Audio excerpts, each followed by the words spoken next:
شاہی رحمت اللہ علیہ سے ہارون رشید کہنے لگا میرے بیٹے کو گھر آ کے پڑھا دیا کریں، تو آپ فرمانے لگے میں نبی پاک علیہ السلام کے علم کو رسوا نہیں کر سکتا، تیرے بیٹے نے حدیث پڑھنی ہے تو جہاں سب کے بچے پڑھتے ہیں تیرا پتر بھی وہیں آئے گا۔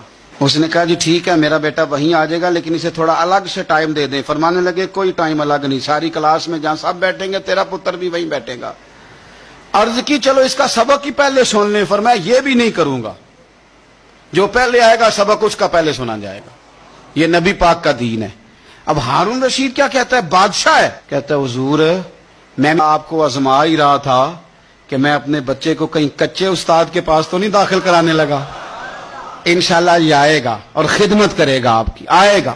ہارون رشید گزر رہا تھا اور امام کسائی رحمت اللہ علیہ نا وضو کر رہے تھے، یہ اعلیٰ حضرت لکھتے ہیں ساری باتیں، ساری انہی کی سنا رہا ہوں، انہی کے مطلب کی کہہ رہا ہوں، زبان میری ہے بات ان کی، انہی کی محفل سنوارتا ہوں، چراغ میرا ہے رات ان کی۔ چراغ نے جب سنورنا ہو تو اندھیرا ہو تو سنورے گا نا، ورنہ چراغ کو پوچھے گا کون؟ تو انہی کی محفل سنوارتا ہوں، چراغ میرا ہے پر رات، یعنی میرے چراغ کو چمکنے کا ماحول انہوں نے ہی عطا کیا۔ تو امام کشائی رحمت اللہ تعالی علیہ وضو کر رہے تھے، ہارون رشید گزر رہا ہے، اور ہارون رشید کا بیٹا شہزادہ، سلطنت کا شہزادہ، استاد جی پیر دھو رہے تھے تو وہ لوٹے کے ساتھ پانی ڈال رہا تھا، ہارون رشید نے دیکھا تو غصے کے ساتھ گھوڑے سے اترا۔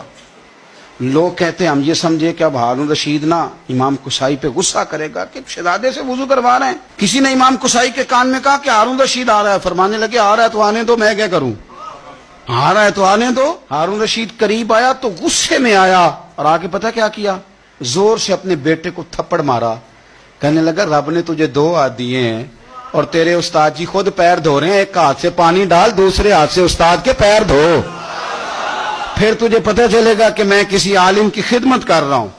ہاں تمنا درد دل کی ہو تو کر خدمت فقیروں کی، نہیں ملتا یہ گوہر بادشاہوں کے خزینوں میں، تو یہ کیا کر رہا۔ ہارون رشید کسی کی پرواہ نہیں کرتے تھے، لیکن کوئی عالم دربار میں آتا تو تخت پہ اٹھ کے کھڑے ہو جاتے۔ وزیر بھی بڑے ہوتے ہیں نا مشورے دینے والے۔